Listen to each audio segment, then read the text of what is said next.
everybody, this is Laura, City Scrapper. Thank you so much for joining me on my channel today. Today I have a layout that I made using the April My Creative Scrapbook limited edition kit. I'm using one of the cut files that's available this month. This cut file says, "This moment has my heart." So whenever I use a cut file that's a title, I'm always tempted to stitch on it. So this time was no different. I cut out the cut file, I backed it with some of the papers from the kit, and then I also cut out another one of the cut files just with none of the openings, and then I glued the one that was backed to the one that wasn't backed, and then that makes it a much better surface to punch holes and stitch. You can see now I've moved on to working on the flowers. I'm using some fussy cut flowers, and I'm using some Distress ink in Vintage Photo, and I'm inking the edges of all of the flowers. Here I've used some branding strips and some strips of paper from papers that I've already cut into, and I cut them in all different widths. And now I'm inking the edges using some abandoned coral and dried marigold distress oxides. I don't believe that distress oxides mix together, but I thought that if I use both colors, that the combination would be a good match for this collection. Once I had the edges of all the strips inked, I began arranging them on triangles. I have already covered the triangle with some ATG adhesive, and now I'm layering the strips of paper on top. I'm putting different widths next to each other. I don't want all of the same color right near each other, so I'm trying to vary both the width and the colors, and that's what I have in mind as I'm placing these down onto the paper. Once I have all of the strips of paper attached down to the triangle, I use my scissors and I just roughly cut the strips back, and then I use my trimmer to make a nice clean cut. Now I'm using more of the abandoned coral and dried marigold distress oxides, and I'm inking the edges of the entire triangle. You can see here, this is my plan. I have a large triangle in the lower right-hand corner and a smaller triangle in the upper left-hand corner. And I had also added some strips of paper on the heart that's on the cut file. It's not hard to do that. I just added some of these same strips on a diagonal. I didn't end up using the cut file in a way that you'd be able to see those strips of paper, but I did want to point out that I added those on there. I used a Martha Stewart border punch, and I punched out some white strips of paper to go along the inner edge of both of the triangles. Because I cut off the corners of this piece of pattern paper, I'm mounting it on another piece of paper. So I'm adding some ATG adhesive now, and I line that up and attach it down. And now I'm going to add my photo. I just cut out another slightly smaller heart using my Silhouette Cameo. I put down some ATG adhesive, and now I'm just placing the ribbon down, and I'm trying to make sure that the same amount is visible from the front on all sides of the heart. And this is a pretty white ruffled ribbon that I had in my stash. So you could see that it turns out to be rather large, and when I placed it down, it covered up those strips of paper that I had already placed down on the cut file. So now I'm going to change my plan a little bit. I realized that I had just made a layout just like this last month for my creative scrapbook. I have nothing against reusing compositions. I actually think that it's a great way to keep from getting scrapbooker block, and I do it often. But I didn't want to have two layouts 2 months in a row that were almost identical in composition, so I decided I would just switch it up a little bit. I decided that I was going to have, instead of one large and one small triangle in the corners, I was going to have 4 smaller triangles, one in each corner.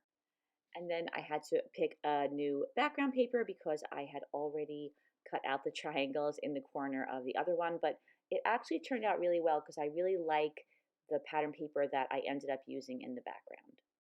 I had to make 2 new triangles, and then I had to punch out a border for each of those triangles. I also had to cut down the larger triangle, and the small triangle that was going to go in the upper left-hand corner, that one was the only one that was able to be used as it was. This is the Martha Stewart border punch that I used to create the strips for this layout. I really like this particular punch. There are so many beautiful border punches, but this is one that I've been using quite a bit. And unfortunately, they don't have names on them. They have names, but I don't know what this one is called, but it's definitely a pretty one. Now, this is going to be the background I'm going to use, and I actually very much like this because it's green, and the other one was more of a peach color, and I think there might have been a little bit too much of that peach color, and the green provides a little relief from so much of that same color and makes the layout a little bit more interesting. So I have stitched the cut file. You'll be able to see that again in a little bit, and I just love, love, love the texture that stitching adds to cut files. I do it almost all the time, especially when there's a title.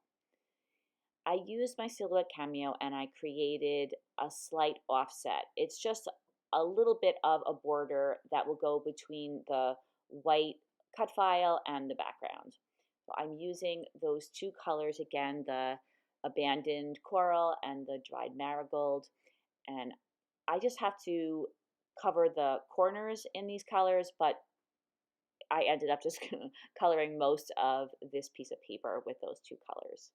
And I have to be honest, I think this combination of colors came really, really close to the color that I was looking for. It was a tiny bit brighter, but I still think it was close enough. So I decided to go along with it. And then once I'm done inking the surface with those two orangey colors, I use my dauber and I ink the edges with, once again, the Distress ink in Vintage Photo. And I wasn't quite happy at this point with the color.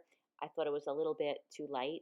So now I'm going back in with my dauber and some more of the abandoned coral and adding more color, hoping that this will be a little bit closer to the color that I was looking for. I believe that this cut file is a pear tree cut file. This is one of the cut files that subscribers to my Creative Scrapbook have access to each month. So in addition to all of the goodies that we get from my Creative Scrapbook, there are also a number of cut files, and there are new cut files every month. You can see it's taking me a little bit of time to layer on the color and get it just the way I want it, but I think that I have it the color that I was looking for. Next, I use some gel glue and I cover the entire back of the cut file with that glue, and then I layer it on top of that offset piece. Before I attach the cut file down to my background, I'm adding some strips of self-adhesive pearls. These are some really, really tiny pearls, and I like the way they come in strips. These are from the Brad and Eyelet Outlet, and this is something I like to keep on hand just to put a finishing edge to things of this sort. I would also recommend putting a little bit of glue down to hold these in place because even though they're self-adhesive, whenever you're going around a curve, it's a little harder for the pearls to stick. Now I'm going back to those pieces that I showed you at the beginning of the video that I fussy cut out from one of the pattern papers, and I inked the edges with the Distress ink in Vintage Photo, and now I am placing them all around the cut file. I really love these flowers, and I think that it's great when there are pattern papers that have lots of flowers because you could create a whole bunch of your own die cuts, and this pattern paper happened to be just perfect for fussy cutting. Now I'm attaching those down to the layout. I'm using some ATG adhesive and I'm doing a little bit of arranging as I go along, as I usually do. No matter how much I plan, I seem to switch things up, even if it's just a little bit as I'm gluing them down. Once I have all the flowers attached down, I begin adding a few other embellishments. This is a bow from the kit, and I'm inking the edges and putting that right over the O. I also added that large coral colored butterfly, and I'm adding two smaller coral colored butterflies on the layout as well. And as usual, I like to pop up the wings of the butterflies, so I put a little bit of foam on the wings and some adhesive down the middle, and then I press the center down, and that makes the wings pop up just a little bit. And now I'm using some self-adhesive pearls that I have from my stash, and I'm adding a couple of pearls going down the centers of all three of those butterflies. And the top pearl on each butterfly, that's just a loose pearl. And then for the rest of the pearls going down the center of the butterfly, I use some of those same strips of pearls that I used going around the photo. And then I thought I would add a couple more of these very, very tiny butterflies. I think that at least some of them were fussy cut from one of the branding strips. And now I like the way there are three different sizes of butterflies on the layout. And even though those butterflies are super tiny, there was still room to add two of those very tiny pearls to the center of each one of them. Well, now I'm using some slightly larger pearls. These are some self-adhesive pearls that I had in my stash as well. And I'm adding some pearls to those border strips. So now I'm using some pieces of coral paper. I cut out some really, really thin strips, and I'm again using the abandoned coral, and I'm making them darker. And the reason for this is that I felt that because the paper behind the cut file was very dark, I didn't want that to be the only place on the layout where there was that dark area of color. So I thought that if I added a little strip to each of the triangles, it would bring that darker color to the triangles, and then it would also add a nice little finishing edge to the triangles. So you can see that I added the abandoned coral, and then once again I'm using the vintage photo to ink the edges of all of the strips. And then once I have those strips of paper the right color, I add some ATG adhesive. I put a piece of paper down underneath each strip because they're so thin that the adhesive would get onto my table if I didn't use that little piece of paper. And I was just about to add the strip of paper to the triangle on the lower right hand corner, and I decided that there were a few too many flowers there. I took the flowers away from the right hand side of the heart and I relocated them to some other places, and then I add the strip to the lower right hand corner and then to the other remaining corners as well. Use my scissors to trim those strips back. And there you can see the other side of that pattern paper, and that looks like another beautiful pattern paper as well. I had another leaf, and I thought that would look nice to the right of that large cluster on the bottom. And then I inked the edges of each of those strips of paper, and that completes this layout. Here are some close-ups of the layout. As always, in the description box, you'll find a link to the My Creative Scrapbook website. You can check out all of the kits they have this month, and you can purchase the kits and subscribe to My Creative Scrapbook there. I really hope that you enjoyed this video, everybody. I hope that you got some ideas that you could use in your own scrapbooking layouts. I'll be back again soon with another layout, and I hope to see you then. Take care, everybody. Have a great day. Bye-bye.